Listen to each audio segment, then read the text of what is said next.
when you stop asking, why is this happening to me? And you start asking, what is this trying to teach me? You unlock a whole new level of clarity. And, grinding through the gears and the years of my life, I realized that that mindset didn't come from a book. It actually came from all my time in the gym as a bodybuilder. Because through all those years of bodybuilding, one thing that I learned was that training your muscles to grow, they don't grow from ease. They grow from resistance. Okay? Right. Your muscles grow when you tear them down, okay, and you fill them back up with nutrition and rest and whatever, and they come back stronger. So we used something called periodization.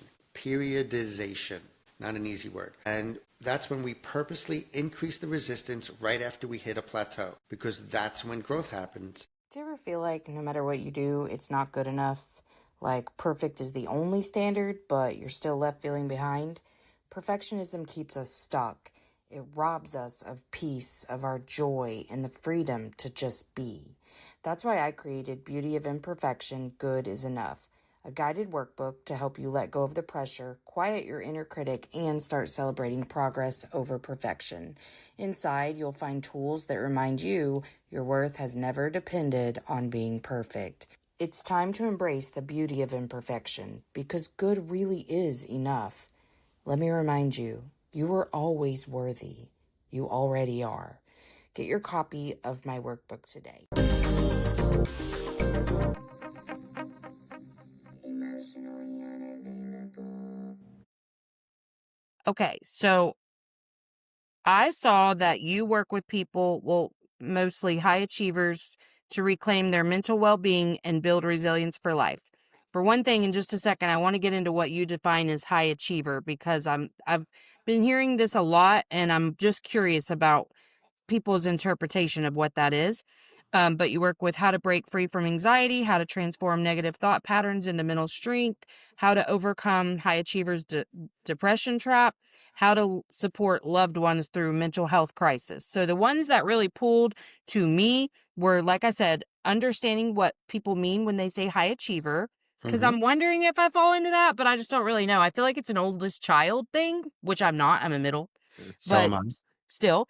Um, and then I also really want to talk about supporting our loved ones through mental health crises. But I wanted to start, I know that you had a pretty tumultuous childhood like I did. So I kind of wanted to start there if you were comfortable. I am comfortable with wherever you would like to go. Okay. So when you describe your childhood as violent, what was that for you? Okay, well, I mean, before we even get started, I want to thank you for having me on. Um, Yeah.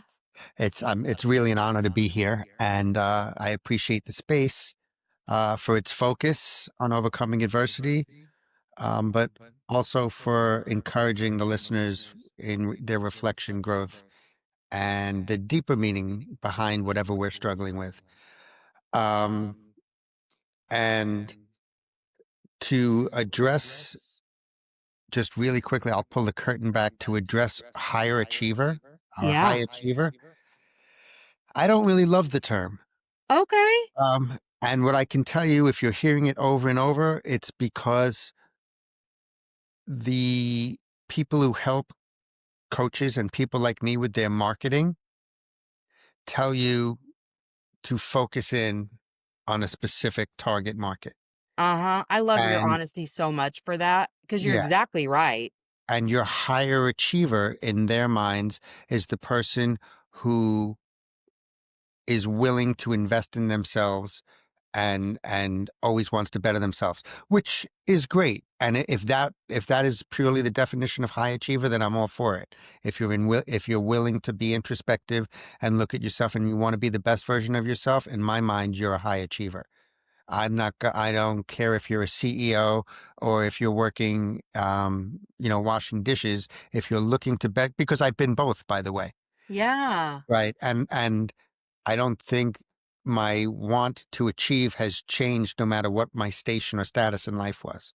Oh, thank you for your honesty because this is exactly my feeling when I see people marketing this way. Ooh, I feel like I'm going to piss some people off with that. But because to me, I'm like, "Oh, okay, so you're saying your ideal client is the person with a lot of money, willing to invest in their progress or whatever." Not you specifically, but the Right. people, some people, I'm not gonna say all, but some people that I've seen use it a lot lately, I'm like, "Okay," and I have never really gotten the opportunity to pay for marketing help, so I kinda just, like, I've had some people willing to do, like, a free coaching cycle or whatever, or, like, if I'm Right. on their show, they offer me something free, and I'm like, "I'll take it." Sure.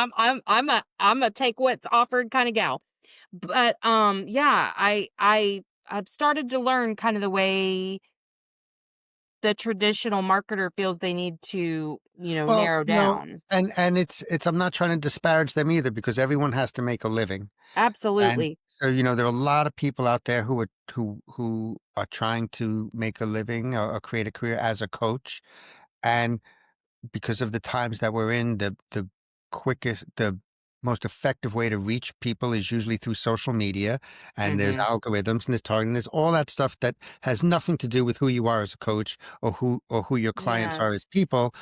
But if you want to put food on the table, the marketing people are going to give you the most direct way to see results so you continue to pay them for their services, right? Absolutely. So it's unfortunately, it's part of the machine. Yeah. I know, and that's the part I struggle with the most, honestly, with trying to be a light in this world is like, well, you got to see the light first. You got to see me. You got to find Right. me somewhere. And Exactly. so I absolutely understand defining your target audience, and some of that is part of our growth and evolution anyway, because I think all of us start out like, well, no, I can help everyone. Like, Sure. and then kind of learning, A, you're just not meant for everyone at Right. every time, and B, you really are more suited for certain things. Well, right. It's like, do you want your light to shine dimly everywhere or extremely brightly on a focus group who you can really help? Oh, man, I've never thought of it like exactly like that, and that I love that so much. That's beautiful. Thank you. I really appreciate you explaining the way you feel about that. Seriously. My pleasure. Okay, so your question was again, just repeat it for me about my childhood. Just a little overview, you don't have to go too Sure. deep. I'm just No. curious. Right. So I'm a child of the '70s, born in the late '60s. Okay. Um, and you know, I lived in a household that had domestic violence. Um, and you know, when people hear that, they immediately go to what they've seen in the movies or whatever, and Mhm. it's you think of a father coming home drunk and beating his family and what have you, and that wasn't the case, which actually made things more confusing because I had two parents who actually really loved me and my brother and sister. And my dad coached my my little league teams, and was at every swim meet and supported me in whatever I wanted to do. um, and my mother was supportive as well. But when my father, flew off the handle, he flew off the handle, and Mhm. and that was, I mean, what the images that come up in my mind when I talk about the domestic violence I experienced is mostly of him fighting with my mother. Um, and because quite frankly, physical punishment was kind of the way it was in the '70s. Absolutely. You Your know, parents were absolutely not the only ones they were not spanking the only even in excess. right, and in public and wherever, and it was, which to me is just the craziest thing. Right. And like I have two kids who are grown now, but I've never ever even thought of acting violently towards them. Why that would be something you think was acceptable to the most vulnerable person in your life is beyond me. And what do you think that's teaching them? I don't know. Mhm. But anyway, so that I was where that really affected my life the most, um, was as I grew into a teenager, I became the protector, and which absolutely gave me a hero complex, Mm. which I carried with me, you know, into into my 40s probably. Um, and where we get into primal trauma and psychic break, and where you have to go on your journey to reconcile that with yourself, Yeah. because you're living with a persona that was built by your ego, and your ego is there to protect you. Yeah. But whereas it protects you in the time it's created, it creates a belief system, and that belief system becomes outdated 10, 20, 30 years later.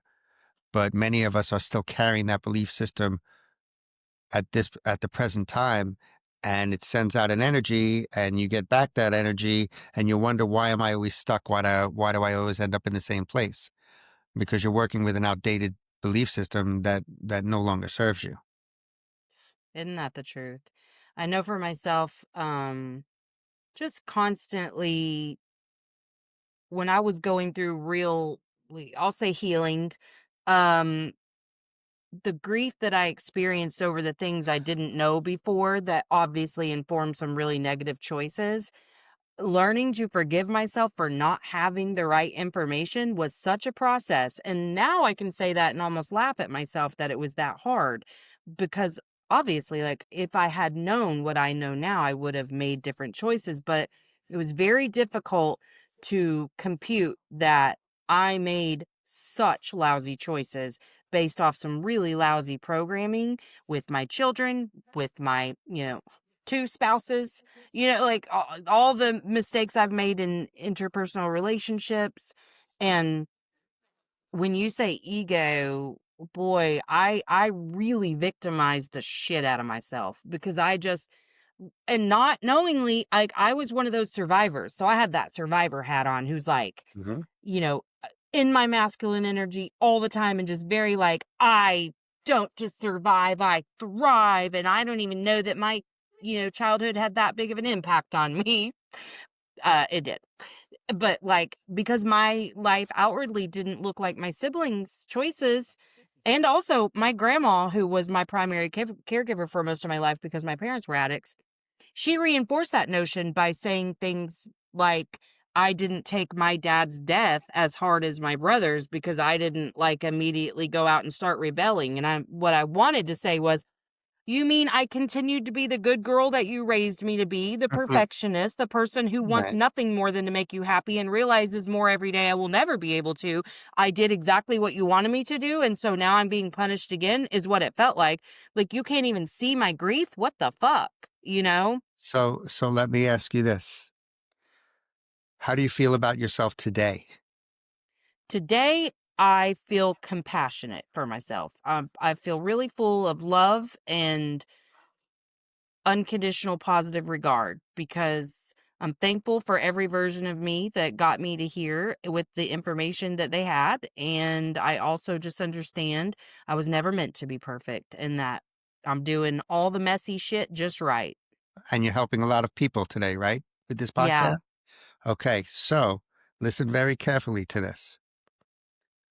So you said you made bad choices, and you were living in your ego, but at some point you took that journey and reconciled that, your past, correct? Mhm. And now you're serving this incredible purpose, correct? So that is why we say your purpose is parked right next to your pain. Mhm. So don't be afraid to look at that pain. Don't be afraid to revisit your pain as an adult. Walk with your child self, hold your child self's hand, look at the pain, understand it now through your adult eyes, recognize how it influenced your outlook, your set of beliefs, and the process that I take my clients through. And it doesn't happen overnight, but we look at every single belief in your belief system. And the ones that are no longer serving you, we thank them with love and we cast them out. And Okay. that's a Because very important piece, don't you think? yeah, The with love. Of course with love, because it did serve a purpose at the time. Mhm. It did protect you from whatever you needed protecting from. It did give you the strength to walk through whatever fire you had to walk through. But Mhm. you're in a boat right now, and either your beliefs help you float and help you move forward, or they help you sink. The ones that are making you sink, you have to throw out of the boat. But you can thank them and say, I no longer have room in my boat for you. Yeah. No, that's so true. One of the first things that I really had to do to understand where some of my, like, insecurities were coming from was to get down to this root of understanding that I had this deep burning desire to feel special and chosen, and never felt that way my whole life. And then I understood, like, well, because you never chose you. You didn't make yourself special, like I have self abandoned my entire life So, to please everyone around me. so that's quite frankly the classic journey from the point in your life when you had your primal trauma and your psychic break. We come into the world expecting and receiving nothing but love and care. From the time we're in the womb, we're born and we cry, someone changes our diaper. We cry, someone feeds us. We giggle, we're getting all this attention and nothing but love. When you have that psychic break, that initial trauma, and that could range from something as simple as going from being an only child to having another your parents have another child, and all of a sudden they're giving the baby love. And what do you do? What do you say to yourself? Well, Mhm. I need to get that love back. I need to get that attention back. And some people do it by becoming an overachiever. If I do great at school or I excel at sports, they have to love me, right? Mhm. Some people do it by acting out, right? They'll have to give me the attention. But that is that's when you go from the light of your soul and all your decisions and all your belief system coming from that light to your ego stepping in and going, oh, dude, we got to protect you here. They're not giving you the love. We got to come up with a system here. We have to, right? And you can see how that can carry through to, I'm going to do great at school. I do great at college. I'm going to get that internship. I'm going to get that position. And all of a sudden you're 45 years old and you're still functioning in that way. Mhm. And, and it's somewhere at that later point in life where we find ourselves and and some people just skip the surface and other people really go deep, but that's why you'll hear people in their 40s, 50s, they don't care what other people think anymore, right? Right. You finally comfortable in your own skin and with who you are, Absolutely. and the more you can take that journey with yourself and come out the other side, what I call a rebirth or a reawakening, you know, you, no matter where you are today, in a couple of months from now, you could be someone who's just bathed in love for yourself and happiness with yourself, and because you found your purpose, because you addressed all of that pain. Yeah, absolutely. And I think it was when I really started working on that self-love piece that it all clicked, that I always felt like nobody loved me the way I love them because I didn't know love. And I don't think that you can until you cultivate it within, and that it is just that love that you build within that you can share with others. Everything else, in my opinion, is dopamine, adrenaline, serotonin, oxytocin. Like Right. everything else that we associate with love is a chemical response. But love itself is the energy that you create within yourself. And if you can't feel it for yourself, you can't receive it from anybody else. That was a huge awakening point for me. I mean, there was like a lot of little awakenings all in a very short amount of time. So I was like, I might be in spiritual psychosis. I'm not sure. But that was a really big piece. Was like, Yeah, and it also oh, gives you this is what I was missing. it gives you the ability to to give the love without putting expectations on what you're receiving back. Right. You're giving the love because it makes you feel good to give the love. I'm sorry. Someone just let my dog in my room and he's causing complete chaos. He's knocking everything down. Thank you. Was that Charlie? Okay. Oh, I didn't either. Okay. Thank you. Sorry, I like spilled a drink and everything. That's okay. I was like, "Oh my god, everything's breaking right in front of my eyes. Mercury retrograde." But no, I think expectations were the other big piece for me. Was like it's funny Sure. because it just came in the form of a horoscope that said, "Check in on how you deal with things when someone doesn't meet your expectations." And I was like, "Oh, I don't even want to look at this because I already know. I already know this is the key to everything for me because I expect way too much." But I understood my betrayal wound through that because I understood that I was just running around loving everybody in the way I wanted to be loved. And Right. so I give, and then I create a contract Yeah. binding, signed Mhm. by both of us in our blood. And then when you don't meet the expectation that I created on my own, never communicated an ounce of it, betrayed. But I mean, that was like my number one wound because I had inconsistent caregivers who were addicts. And, I think all children go through betrayal with their parents the first time they see that they're not superhuman because it rocks our world a little bit, rocks our safety. Because when we live in a world where our parent can lift a car off of us or save us from a, bank robber, I might have been the only kid that would sit around being like, "So if somebody came up to us with a gun, would you save me?" Like I worried about stuff like that far more than any of my peers did, I think. But when even like with my grandma, when the first time she forgot to do something she said that she would do, I remember exactly how crestfallen I felt because it was the first time I saw her a little more human because she was the only consistent person I'd ever had in my life. And it was something small. She said we were doing a stint at mom's, living with her for a little bit. She said she'd bring my bike over that was still at her house and she forgot. And oh, that was devastating to me because like you're the only person in my life who doesn't forget. And now you too. But I feel like all children experience that at some point when your parents, you learn that they actually are humans and they make mistakes. And, I just think it can rock their safety a little bit. But again, expectations that we create with our own little weird filters, I think are kind of for me, it was the root of all of my problems. Yeah. Listen, look, my turning point didn't come during a victory. It came during a complete emotional collapse.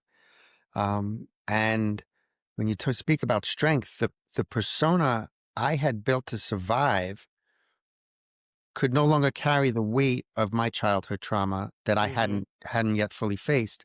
And prior to doing what I do now in coaching, I was in the fitness world and I owned personal training businesses, and I competed as a bodybuilder and as a triathlete and as a Muay Thai fighter.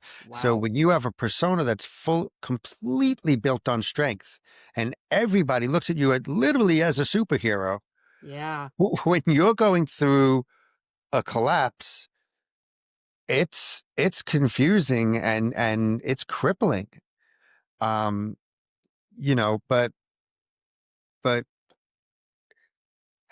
knowing that I had to face that childhood trauma, that's the moment that everything changed. Hmm. And the real work began, and I began healing old wounds and rewriting my inner narrative and learning to lead from strength, not from survival, which is a word you used earlier. Um, quite frankly, that journey led me to create my whole coaching philosophy, my mastery mindset library, which is a framework that I use to help people rediscover who they are and live with peace, clarity, and purpose. And another word you used, betrayal. One of the most pivotal moments in my life came in 2008. When I was blindsided by betrayal. My fiance committed adultery and left. Mm, And in a flash, I lost my home. I lost my sense of family. I lost my sense of self and the stability I thought I had as a father. I had two small children at the time. And, I remember sitting in an empty room and asking myself, how do I rebuild a life that I didn't even see coming? Like I was blindsided and I had to learn and teach myself how to trust again, how to forgive without forgetting, and how to show up for my kids while I was still healing. yeah. It's none of us are just this one person. We have kids, we have people who work for us or people who we work for and family and so there's a lot of balls in the air that we're juggling. Um, but I think quite frankly what actually helped me that it wasn't my first encounter with emotional upheaval. I did grow up in a home with domestic violence. I did take on the role of protector and have a hero complex and rush to save my mother. And, that kind of wiring shaped everything. It shaped my relationships. It shaped my self-worth and how I handled pain. And then later, as a father myself, I ended up facing a different challenge, having to support one of my children who was struggling with anxiety and depression. Um, Yeah. and but what I had learned and what my life had taught me and my journey had taught me was that this time I wasn't the fixer. Okay. I was the witness Yeah. and I couldn't solve it. I could only be present.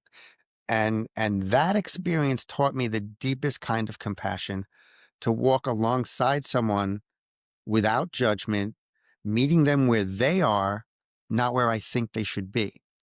And, Right. and like I said, all of these experiences became the foundation for the work that I do today.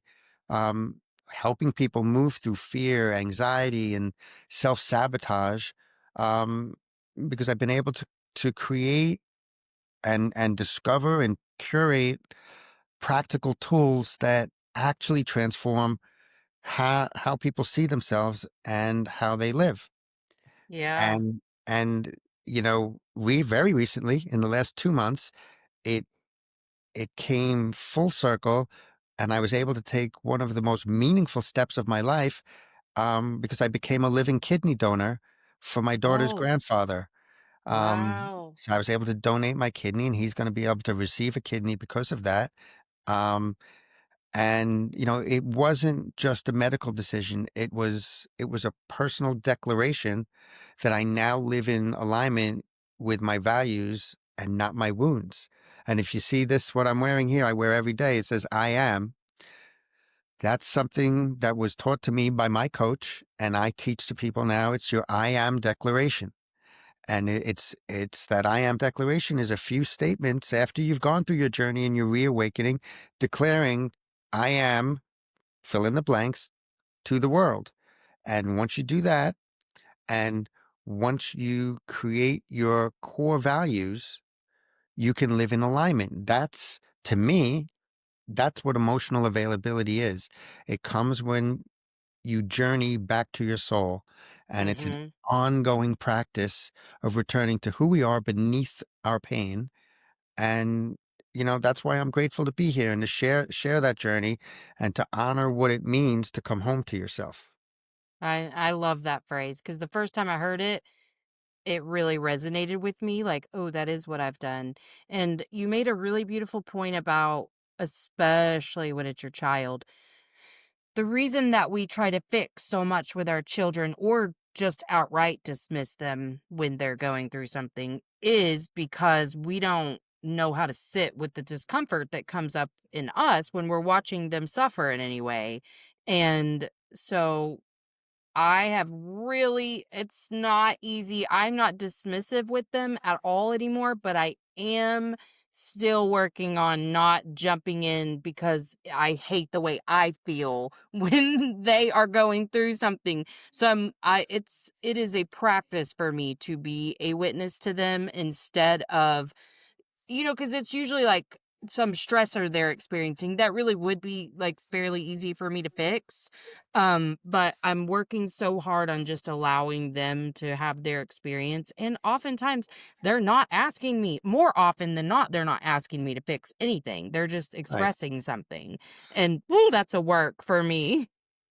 Well, sometimes they're just looking to you to provide them an avenue to express themselves and figure the problem out for themselves. Sometimes they're looking for you to work on the problem with them. And then in the nuclear moments, they're looking for you to tell them what to do, and they have to listen and carry that out. And by the way, that carries through, and anyone who's listening who's upper management, that carries through to how you manage a workforce as well. Ooh, so true. You know, we and we talk about being emotionally available to others, which is what you're talking about now. Um, but most people aren't yet emotionally available to themselves. Exactly. Okay. And that's like the oxygen mask that comes down in a plane accident. You have to put your mask on first before you can help anybody else. But we hide our unavailability by living in constant distraction or with our performance or perfectionism. And this way of living presents itself as a strength and as a presence, but it's really, again, our ego protecting us. Mhm. Your emotional availability, in my opinion, starts with being radically honest about what you feel and why you feel it and what your needs are. So so you have to slow down enough to notice your patterns and triggers and defaults without judging yourself. You know, and Mhm. and just to lend a little insight into what I mean by that, that's how you talk to yourself, how you present to the world, how you view yourself as a victim, or how you give yourself agency and ownership over what's happening in your life. Mhm. And most importantly, it means learning to respond from a place of alignment, like I just said, not from a place of fear or shame. And that's the work I'm involved with every day with my clients. We start with awareness, we move to healing, and then we build something stronger than they've ever had before. I love that. And I loved what you said too about you really honing in on helping people rediscover themselves because so many people don't know how to spend their free time. I was one of those people who I kind of fell back into reading probably 12, 13 years ago because I didn't for a while. That was a nice new hobby, like, I could do that, but, I kinda just had to start trying different things to figure out, Well, like, how to be able to spend time with myself because I sucked at it. well, look, there's so many ways to distract ourselves now. You're on your phone, looking through your Instagram. You're Netflixing and chilling, and which is all great, fine. But they are distractions for from finding yourself and taking that journey, um, and pulling yourself away or not even recognizing your problems. But the word problem is a big word. Um, Mhm, that goes to one of my core beliefs and coaching philosophies now. You know how most coaches and therapists will give you strategies to help you with your problems. mhm. I have learned to look at it completely differently. It's one of the biggest shifts that I've made and that I now help people make. And it's rooted in one core belief, and that is there are no problems. There are only perceptions. And it sounds like a bold statement, but just hear me out. This idea first hit me back in 2008 when I was going through it. And I was sitting in Washington Square Park, which is in Manhattan, just outside of NYU, and I was completely paralyzed by fear, anxiety, and the weight of everything I had lost. Um, and I remember watching thousands of people walk by and they're laughing and living completely unaware of the emotional collapse that I was having inside. And that's when it dawned on me that if I'm the only one feeling the weight of this problem, then it has to be something that I've created. Okay. It's not environmental collapse and the world's going to die in 10 days, right? That's a problem. Mhm. Okay. Yeah. So, and it wasn't I wasn't blaming myself. It was more of a like empower yourself kind of way, because that realization became the lens through which I began to see everything differently. So, what we call a problem is often just a situation that's stretching us, right? It's challenging our current thinking, it's testing our resources, and exposing maybe the fact that we're not quite ready for something yet. And when we slap the word problem on it, we give it weight and we create emotional resistance, right? We trigger fear, paralysis, and avoidance. So I Mhm. started reframing it. And instead of calling something a problem, I ask, is it a challenge? Is it an invitation to grow? Is it a mirror showing me something that I haven't yet owned? Mhm. Okay. And that simple shift changes everything because problems feel heavy and overwhelming, like something happening to us, right? But challenges, they're active, they're solvable, they invite engagement, right? To solve the challenge. And when you stop asking, why is this happening to me? And you start asking, what is this trying to teach me? You unlock a whole new level of clarity. And, you know, grinding through the gears and the years of my life, I realized that that mindset didn't come from a book. It actually came from all my time in the gym as a bodybuilder. Because through all those years of bodybuilding, one thing that I learned was that training your muscles to grow, they don't grow from ease. They grow from resistance. Okay. Right. Your muscles grow when you tear them down. Okay. And you fill them back up with nutrition and rest and whatever. And they come back stronger. So we used something called periodization. Periodization, not an easy word. And that's when we purposely increase the resistance right after we hit a plateau because that's when growth happens. And I started seeing my entire life the same way. Financial stress, relationship conflict, emotional burnout, that's all resistance training for your mind and your spirit. And I asked myself, if I can embrace stress in a gym as a necessary part of growth, why wouldn't I embrace it in life the same way? And so now when someone comes to me and says, I feel stuck, I don't just throw them strategies and little mindset tips. We slow down, we unpack it, we ask, what's the specific challenge? What muscle, mentally, emotionally, relationally, needs to grow? And what outdated belief pattern is this exposing? So we take what looks like a problem and we break it down into three things: a pattern, a perception, and a plan. And from that point forward, everything starts to shift. Instead of I'm failing in my business, it becomes I'm being invited to grow. Maybe I need a new level of strategy, discipline, or courage. Instead of I'm lost in my relationship, it becomes this might be a moment of realignment where what's no longer serving me. And that's the shift I discussed before from victimhood to agency. And that's where Mhm. all of your power is. Okay. You've done that. So I'm going to give everyone listening something practical to use right now. It's a reframing exercise. Okay. And just think about the biggest, what you call problem in your life right now. What if it's not happening to you? What if it's happening for you? What if it's an opportunity to take the next step in your evolution? And I know it sounds foreign. I know when you're going through it, it sounds impossible, but I can promise you, as sure as we're all here right now, I walked through that fire. Melissa walked through that fire. So it's real and you're not alone. Everyone has to go through it at some point. It's just Mhm. you choose to go through it. So it's just your muscles for this challenge that you're trying to develop.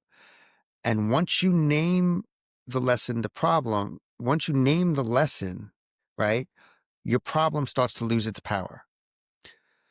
So, we can grind the mastery mindset framework that I've created down even further, and we can walk through 5 key phrases.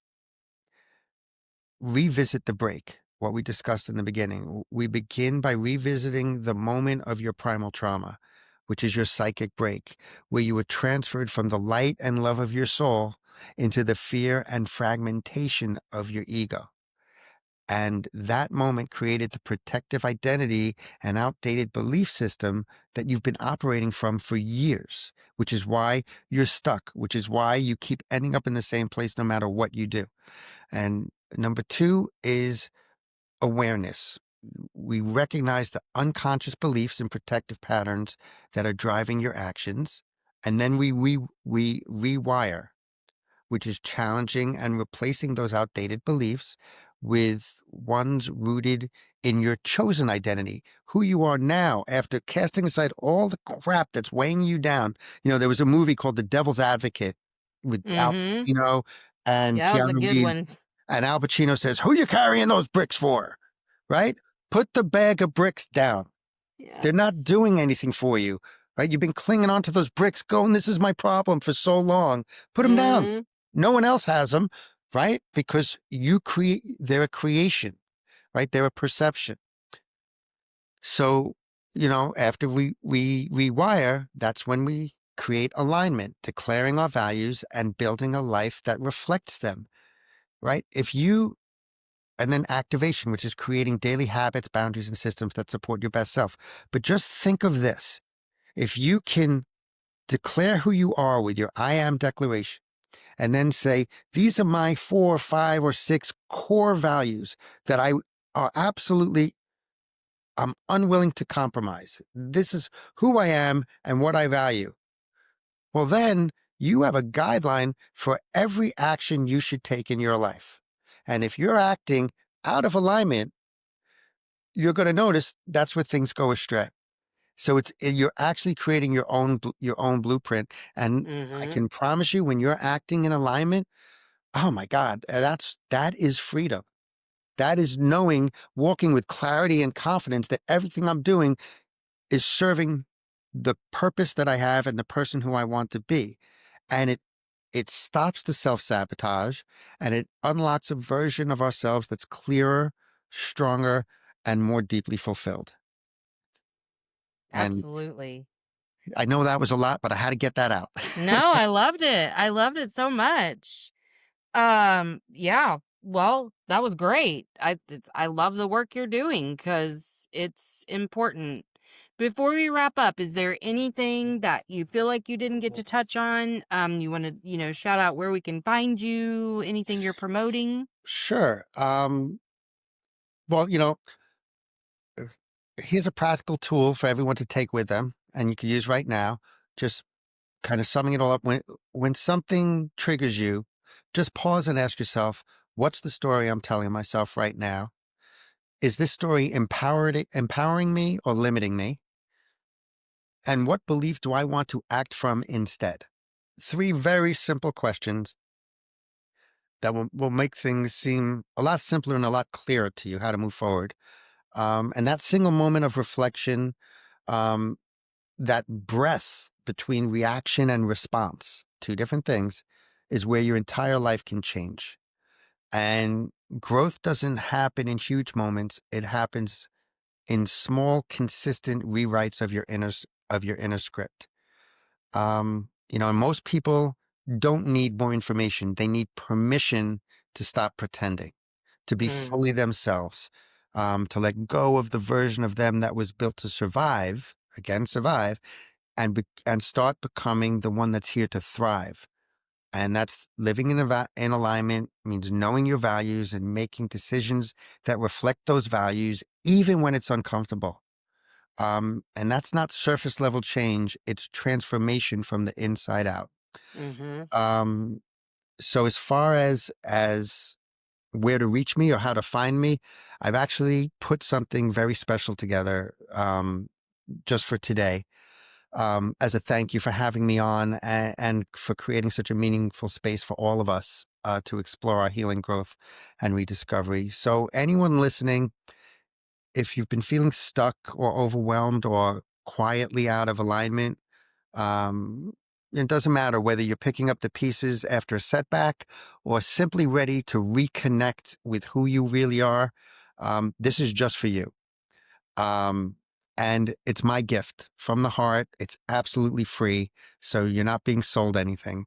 But it's two powerful tools that I use with my clients, and it helps them to get unstuck and start moving forward with clarity and confidence. The first one is called my Fear to Freedom Formula. And it's a simple, practical guide to help you break through self doubt, overthinking, and hesitation so you can actually take that action that feels good and grounded. And second, and this is the big one, I'm inviting you to your free mastery mindset breakthrough session. 60 minutes, just you and me, absolutely free. We'll take a deep dive where we uncover the internal patterns that are holding you back, and reframe the stories that no longer serve you, and create a strategy for you to move forward with intention. And super easy to grab both gifts. Just send me a DM on Instagram. Message me the word freedom to at michaelshaw.mindset. I'm going to spell it because some people misspell my name. It's MICHAELSHAW.MINDSET.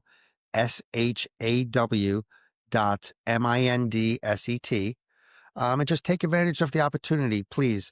It comes straight from the heart. DM me the word freedom, and I'll send both gifts your way completely free. And it's just my way of saying thank you for showing up today and for being the kind of person who is actively seeking transformation. And, together maybe we can walk the road with clarity, courage, and purpose. I love that. Thank you so much. Well, thank you so much for being here. I've had such a good time with you. I've definitely walked away with more insight, and I know that our listeners will too. I'm going to stop recording, but don't hang up yet. Okay. Thank you so much. Move my mouse. Thanks for coming to Emotionally Unavailable. If you haven't already, like, subscribe, and share. Emotionally unavailable.